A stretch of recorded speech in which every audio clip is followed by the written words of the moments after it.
Okay, good afternoon. So I have changed a little bit the title of my talk because I will focus on pressure-lean sintering of fine-grained ceramics and mostly on of materials without any glass boundary phase, so pressure-lean sintering of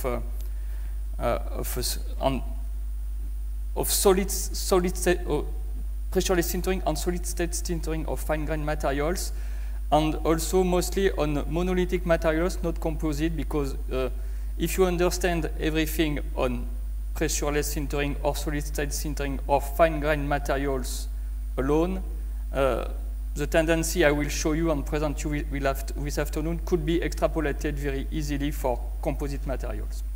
Okay, so the agenda of my talks is the following. So in the first part, I will do recall some basic concepts on solid-state sintering. In the second part, I will present you what is the strategy to use if you want to be able to draw what is called a pertinent sintering map. We will see a little bit after what is really a sintering map. And I will present you some new theoretical developments that we have done and applied to fine-grained materials. And finally, I will conclude. So, some recalls about basic concepts on solid-state sintering. And first, what is the driving force for sintering? So if you do a simple calculation, and if you compare the surface energy, of this system constituted by 1 mole of fine-grained materials in comparison to 1 mole of monocrystal, and if you do a simple calculation comparing the surface energy gamma of this system in comparison to the surface energy gamma prime of this system, you are able to show that the surface energy of this system is much lower than the surface energy of this system. So typically, it means that the driving force for sintering is the excess of surface energy in a powder bed, for example, in comparison to a pure monocrystal. So surface energy is a driving force for sintering. And you have always two possibilities for decreasing the surface energy. If you look at this configuration over here, you have a powder bed with small particles packed on each other. And in fact, to decrease the surface energy of this system, you have two possibilities. First, you remove the vapor-solid interfaces, so you remove the pores, and you are doing what is called densification. Or you can still have the vapor-solid interfaces, but you can decrease the surface energy by growing the elemental particles, and in that case, you are doing grain growth. So two possibilities for decreasing the surface energy of powder systems, densification and grain growth. And in practice, every time you have a competition between grain growth and densification during solid-state sintering of powders.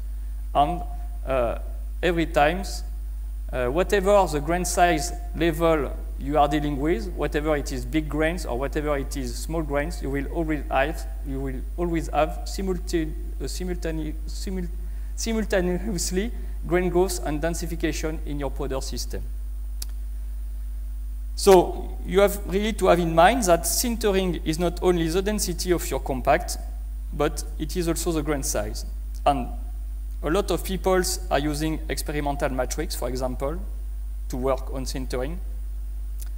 And sometimes they are doing a mistake because they say that you can have two independent variables, which are the density and the grain size. But in fact, it is wrong because these variables are coupled. And you will see hereafter that the density is a function of the grain size, okay? In all cases. So some recalls quickly about the thermodynamic of curved surfaces. And you have to check this kind of configuration where you have two media, 1 and 2, that are separated by an interface. And in both media, the pressure applied is different. And if you are doing a simple calculations, you can show that the pressure difference between the media 1 and the media 2 is only this expression, where gamma is the surface energy of the interface here, and R is the radius of curvature of the interface. And this expression is very important because it will be the key and in fact the expression for the driving force that we will use for sintering. And if you are always dealing with the thermodynamic of curved surfaces, you can do different kind of calculation, and you can calculate what is the pressure variation in the media 1 and in the media 2 if you move a little bit the interfaces toward one direction. And in fact, both expressions, so the slight increase of pressure in the media 1 and the slight increase of pressure in the media 2 that are related by these expressions are also useful expressions that will help us a lot to investigate sintering after that.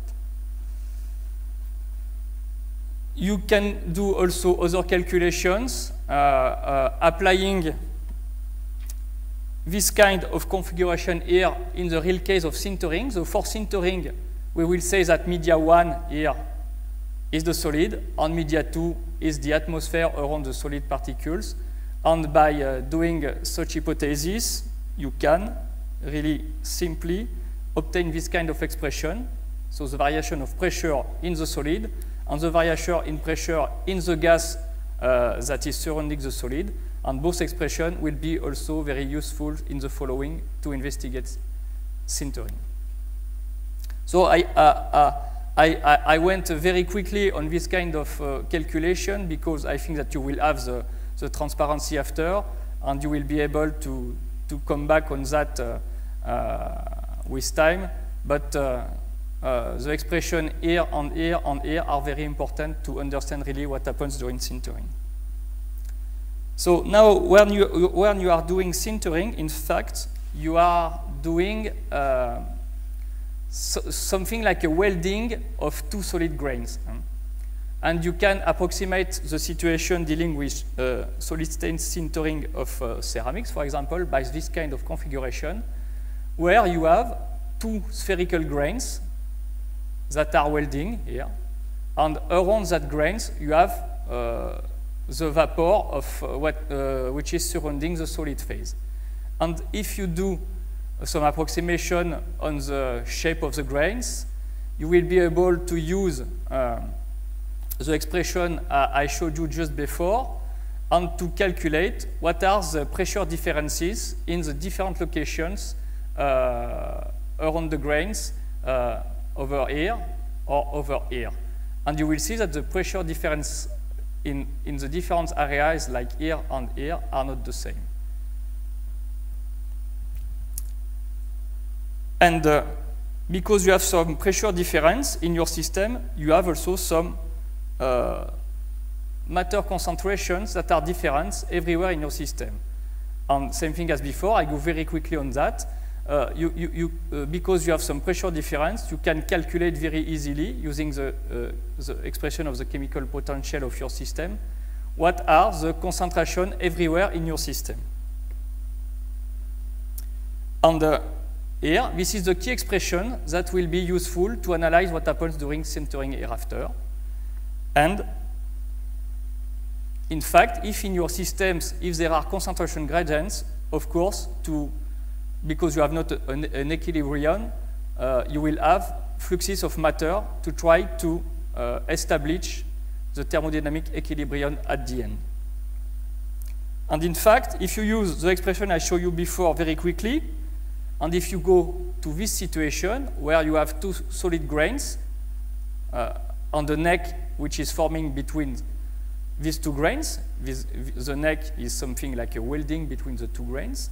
And if this system is surrounded by the vapor of your system, you can show that in different places of these systems, you have different concentration of matter.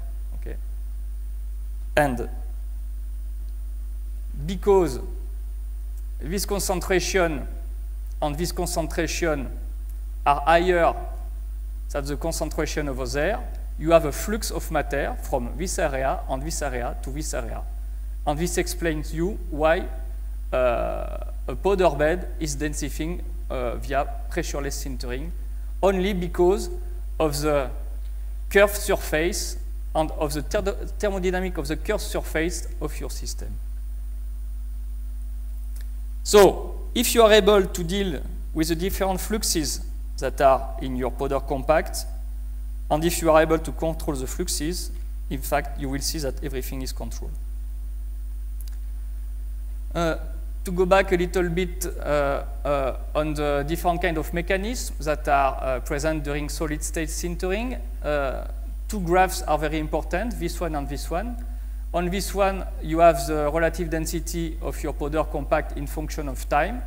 And you can see that we have, in fact, three different domains where are separated by specific values of the relative density of your powder compact. People say, and it is mostly verified also by observation using SEM or TEM during sintering of ceramics, for example. People say that for a compact sintered at a certain temperature and during a certain time, resulting in a powder compact with a relative density below 65%, people say that in that case, you have the first step of sintering, which is called neck formation. After, for a relative density value between 65% to 90%, you have really the core of what is sintering, so the elimination of the residual porosity, and especially in that case of the open residual porosity. And for relative density higher than 90%, you have another step very important when you are dealing with sintering, which is the elimination of the porosity, but in that case of the closed porosity. So isolated porosities in that case, interconnected porosities in that case. And you can have access on this different step using a simple dilatometric run, for example, and mostly for all kinds of ceramic materials investigated by pressureless sintering, you have this kind of shape of the delta L over L in function of the temperature. And you can see that here you can see a first step with a delta L going up to the top. So it means that you have the dilatation of your elemental crystallic constituting the powder compact. And after, you have a very high shrinkage over here. And this corresponds really to the sintering step, so the suppression of the residual porosity, open and closed porosity. When you are dealing with solid state of ceramic powders, you have different kind of mechanisms that could be present, and you have really to differentiate two kind of configuration. The first one here and the second one. In the first one, you can see that the two spheres that represent your solid material during sintering are tangent. And in the second phase, you can see that the two spheres that represent your solid are secant. Okay? And in that case, you have mainly three different mechanisms that are claimed to govern sintering. Number one is I will say, gas diffusion process of material migrating. The second one is a diffusion of matter through the volume of the grains. And the third one is a diffusion of materials at the surface of the grains. Okay? And in that case, when you are dealing with the situation where the two spheres are secants, you have only two densification mechanisms that are available. This is the diffusion of materials, I will say, here in the volume of the grains and here at the grain boundaries. Okay? And mainly, this kind of behavior deals with materials that are densifying not a lot, but that give a green strength to your powder compact, and in that case, you will be able to process materials that really shrinks with a very high shrinkage, and in that case, the diffusion process at grain boundaries and in the volume of the grains will be the main controlling mechanism of your sintering. When you are dealing with sintering and also with densification, of course, I told you that you have to be always concerned with the grain size and especially with grain growth. And you have, in that case, also two possibilities for the control of grain growth. Because at the beginning, the pores on the grain boundaries are attached in your powder compact, when you sinter your compact, you have two possibilities. First, the porosities are still attached to the grain boundaries, and in the second case, your porosities are not attached to the grain boundaries, and in that case, you have the promotion of isolated intragranular porosities that are not possible to eliminate anymore by sintering. So two possibilities for grain growth. Grain growth could be controlled by grain boundaries at pores, in that case, and grain growth is controlled only by the grain boundaries, and the pores are entrapped in the volume of the grains. And especially if you want to process a very dense material without any residual porosity, you have to be very concerned about the separation of the pores and the grain boundaries, and especially you have to favor as much as possible this situation here, where the pores are always linked to the grain boundaries. So now, after this kind of recalls on sintering, I will go to more applied results, and especially on the strategy to build a pertinent sintering map. So first, whatever the material you are working on, whatever the goal you want to achieve, dense material, porous material with a controlled porosity, you need to have a perfect knowledge of the material, okay? Especially, whatever you are working on SiC, on alumina, or another material, the theoretical density is a critical parameter. The density of the material is important, so density means that you are reasoning in grams per centimeter cube, but more important is the relative density. So when you are dealing with sintering, you are always dealing with the relative density, and the key unit is percentages. And most of the time, what people do, whatever they are doing with pure material or an impure material with sintering heads, they take theoretical density of the material that they can find in a book, but sometimes it could be a problem. And what is more important is to be able to calculate, investigate yourself the theoretical density of the material you want to achieve at the end. So for that, you have different kinds of possibilities. And especially if you know the space group and the elemental units in the lattice, the number of elemental units in the lattice you can have, for example, for spinel, you are able to calculate the theoretical density of the materials you are really working on. So this is an example here for yttrium oxide.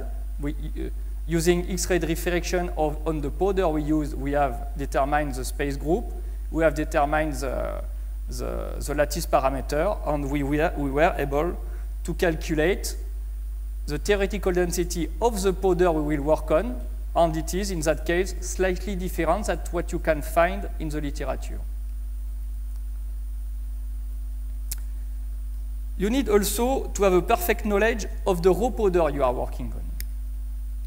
So, especially, you need to know if the powder is aggregated or no, and what is really critical is the average grain size of the starting crystallites that compose your aggregated powder.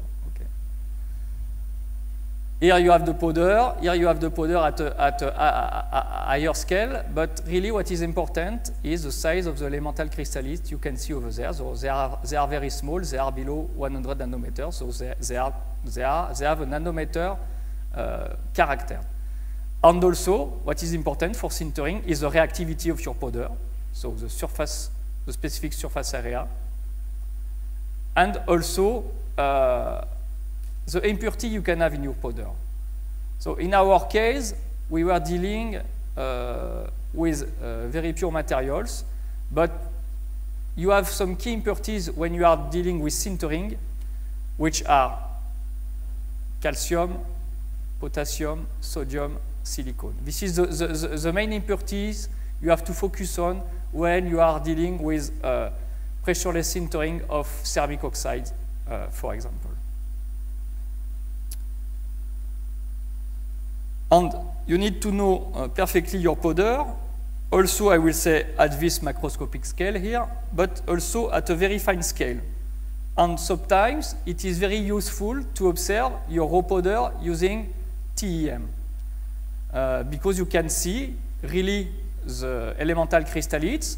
You can characterize the crystallographic structure of the elemental crystallites to see if all the crystallites have the right phases for your material. And also you can do some EDS analysis of the elemental crystallite to see if you can detect some traces that are not detectable by other techniques. Okay. And for example, by mixing TEM investigation on the raw powder with EDS analysis in the elemental crystallites, for example, for zirconia, which is a doped material with yttrium oxide, to have the stability of the tetragonal phase, we have checked that the raw powder is the good one we want, with a good amount of yttrium oxide dispersed in all the elemental crystallites. And you can see here that this powder, I will say, is well controlled and in agreement with what the manufacturer of the powder is claiming. And you can go finer and finer. Here, for the Tozo powder, for the Tozo zirconium powder, we have done one spot of EDS analysis in one elemental crystallite constituting the raw powder. So you have one concentration in one elemental crystallite. And what you can do is to check if the yttrium oxide in the same raw powder is dispersed everywhere at the same level.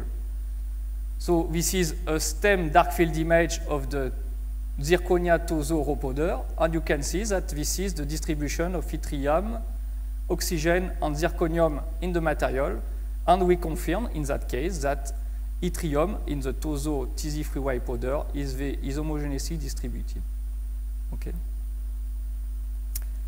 And sometimes, if you are looking for very specific properties at the end, like optical properties or I will say ionic conductivity or protonic conductivity, you need to go further, I will say, towards the absolute sensitivity to characterize as much as possible your raw powder. And for that, you can use, for example, high-resolution transmission electron microscopy and also nano diffraction in the transmission electron microscope. Most of the times where we are working on pressureless sintering of nano ceramic raw powders, we are combining all the investigation I showed you now. So first, knowing of the theoretical density of your raw powder, perfect knowledge of the raw powder in shape and in the impurity, and the grain size of the elemental crystal is a key parameter. To go to a finer scale to detect if some traces are available by other techniques, and also to check if the distribution of special kind of dopant you have in your powder is homogeneous or not homogeneous. And after that, if you know perfectly your powder at all the different scales, you will be able to work with a unique process, whatever the material is, whatever it is zirconia, whatever it is alumina, whatever it is thick. And most of the time, people are using such a process where they are working with dispersions. So most of the times, the solvent is deionized, not O, but water in English. And after that, in your solvent, you put a certain amount of your raw powder. In the different kind of investigations we have done, the raw powder was mainly in the range 50 to 150 nanometers, and in all cases with a very high purity because we are focused on optical properties of the materials after sintering. And what is a key step also is to tailor your material composition by incorporation of dopants. And in fact, you can see that you can have a concentration of dopant which is very, very low, from 0 to 300 ppm atomic of dopant dispersed in your raw powder, but the small amount of this dopant is the key step because it is what controls the development of the microstructure of your material during sintering. So to have a stable dispersion, you can add some dispersant. To have some green strength of your powder after shaping, you have to put also some binder. And you put all that kind of stuff in a rotating jar, where you will grind the powder, where you will redisperse the powder during a certain amount of time. And after, when everything is well dispersed and mixed, you take your rotating jar, you sieve the slurry with a dehering step or without a dehering step before, and after, you cast your sample. So most of the time, you have different kind of shaping, that kind of fluoride. You can do slip casting, so you slip cast this kind of fluoride in a plaster mode, for example, but you can also, I will say, granulate this kind of slurry by doing spray drying, and after, because you obtain, after spray drying, a granulated and agglomerated raw powder, you do simple pressing, and after that, before sintering, to eliminate all the kind of organic compounds you put in to have the rheology of the media you want to you have to do a debinding step, mostly in air, where you will burn all the organic compounds you put in your stuff. And after that, when you have done that, when you have your green compacting heads, you can do sintering. And same thing as before, whatever the material you are working on, whatever it is an oxide or carbide or a nitride, there is a unique methodology to try to identify what is the sintering window of your material. And the most easy thing to do is to use vertical dilatometry. And if you use vertical dilatometry, what is really important is to investigate what is the temperature where the shrinkage rate of your material is maximal. This is named Tm. And after that, when you know Tm, you can draw a simple experimental matrix. So you will use at least 3 temperatures, below and above this critical temperature, different kind of sintering duration between, I will say, 0 to several hours, and you can use different kind of heating rates if you have time to do it. And after, the key step for sintering is drawing what is named the sintering map. So after each sintering run, whatever the condition used over there, you have to measure very precisely what is the post-sintering density of your samples and what is the grain size in your materials. And do not forget also to focus on pores, to know what is their size distribution, and where they are localized. Are they localized at grain boundaries, or are they localized in the elemental grains, and so impossible to suppress anymore? And the critical step for sintering is the drawing of the grain size in function of the relative density of your material. So, some examples about what is the variation of the densification rate in function of temperature. You have different kind of materials over there. And whatever the techniques you are using, whatever it is pressureless sintering, whatever it is hot pressing, the key step is to sinter here at this temperature. And after you choose two other temperatures, one over there, and knowing these three temperatures there, you will be able to build completely your sintering map. So this is an example of a sintering map for alumina, for example. And you can see a very interesting behavior. It is that whatever the sintering time, whatever the sintering temperature you have used, whatever the heating rate you have used during your investigation, all the points align on a single trajectory. This is the case for the pure material. And this is the case also for a co-doped material. Okay. And you can see that a small doping of a pure alumina, here we put only 150 ppm atomic of a mixture of calcium oxide or titanium oxide.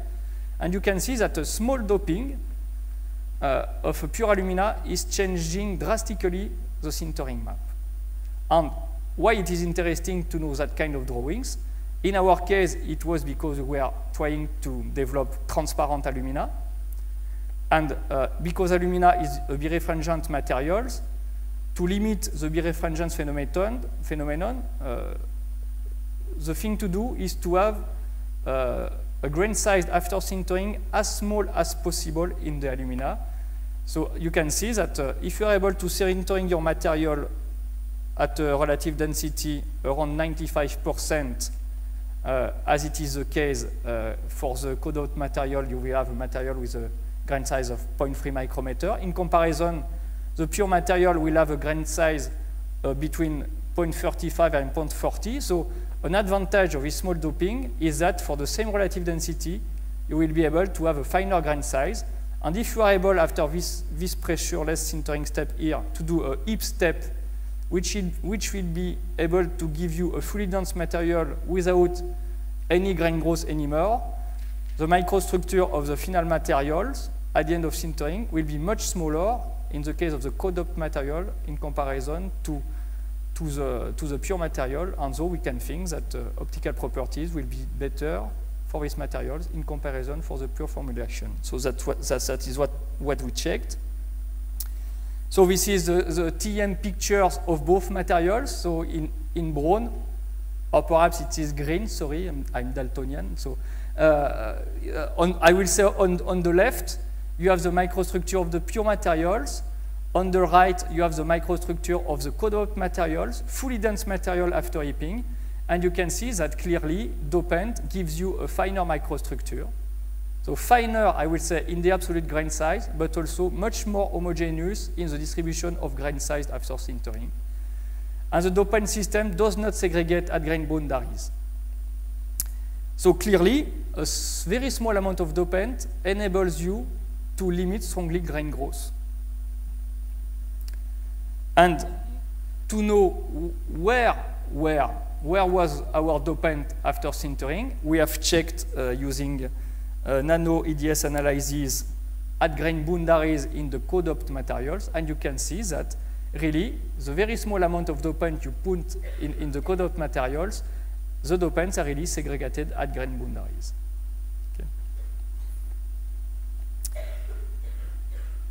Okay, now let's go to the optical properties of alumina after full densification.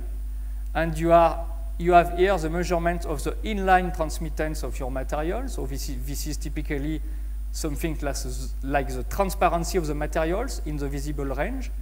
And you can see that in blue, you have a model we have developed that is able to predict you what will be the variation of the inline transmittance in function of the wavelength of the radiation impacting your materials.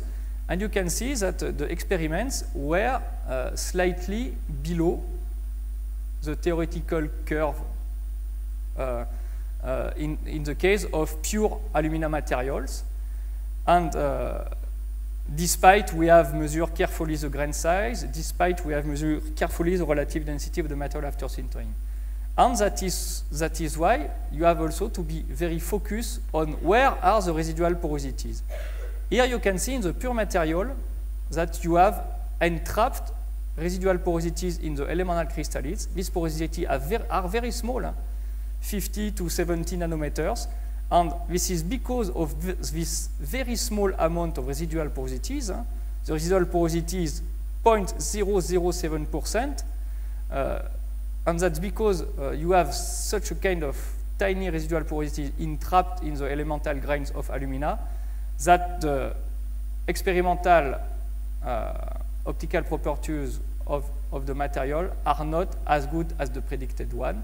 And now, if you do an adaptation of the model, taking into account this kind of porosities, you are able that you can see that the predicted curve in red and the experimental one in brown are very close together. So do not forget the residual porosity, and you can see that in the CODOP material, because you have absolutely no residual porosity entrapped in the grains, your experimental curve here is fitting quite well the theoretical curve we developed.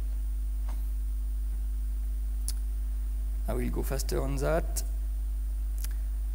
Also on this one, perhaps not, this one is interesting.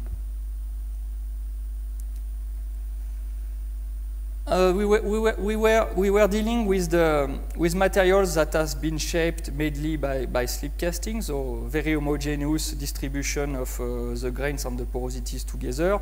Now, if you are dealing with spray drying, you perhaps know that by tailoring the rheological properties of the slurries used to perform spray drying, you are able to have access to different kinds of spray dry granules. And in particular, here, for the same materials, for the same kind of organic binders you put in your mixture, changing the rheology of the slurries, you are able to have different kinds of granules. And this is much more evident on this picture. By tailoring the rheology of the slurries for a fixed binder systems, you are able to go from, I will say, a donut-shaped granule to, I will say, to a spherical granule with a nanoporosity dispersed inside. And when you are doing pressureless sintering of these two kinds of materials, spherical granules or donut-shaped granules, of course, you will have different kinds of results after sintering. And in most cases, what is observed is that when you are working with solid granules, the relative density of your materials will be much higher at the end of sintering in comparison to a donut-shaped granule. And same thing for the mechanical properties. When you are working with solid-state granules in comparison to donut-shaped granules, because your sintering is much better in that case, your mechanical properties after sintering are also much better. So, the sintering map, what I call the sintering map, is really the key step for investigating sintering. And I will say, and this is true, each answer is a specificity. So whatever the materials you are working on, you have to draw for each kind of material the sintering map. And you cannot extrapolate one result obtained on one material for another material. And this is, in fact, a complex system. And the key answer is the relationship between the grain size and the relative density. So I'm done. I don't know if I will go on that. Just quickly, some theoretical developments. This is short, in fact.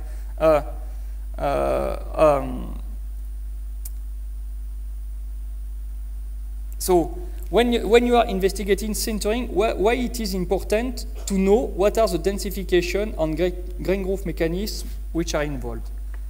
So it is important to know what they are, because to know if doping is a suitable solution to control the microstructure. This is an important remark. And why we have done some new theoretical development, it was because we have obtained a strange experimental observation. And you can see on both graphs that whatever the material is, alumina, yttria, or spinel,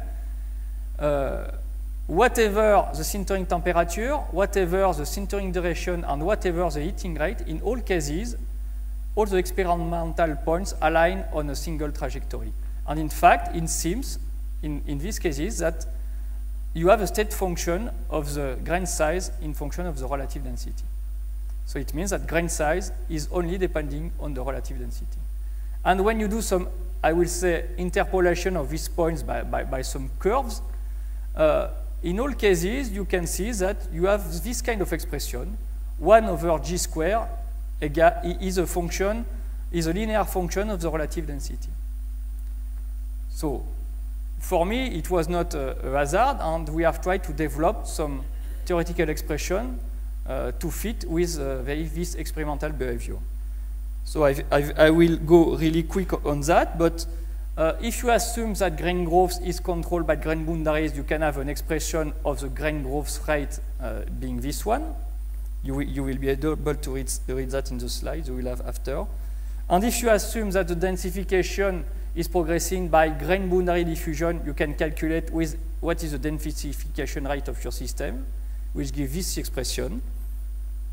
And if you mixed both expressions, assuming some hypotheses that are not too stupid, you will be able to show that 1 over g squared is a linear function of the relative density. So same thing as what you observed experimentally.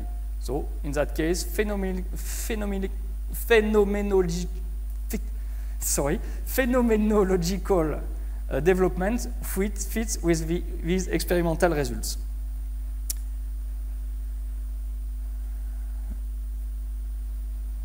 So I will conclude.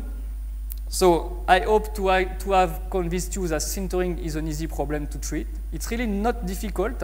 It's much more simple than if you are dealing with, I will say, thermoelectricity or ionic conductivity or protonic conductivity. But clearly, it is a meticulous work, and pertinence is required for analysis. You have to be very patient to check the relative density very meticulously, to check the grain size very meticulously.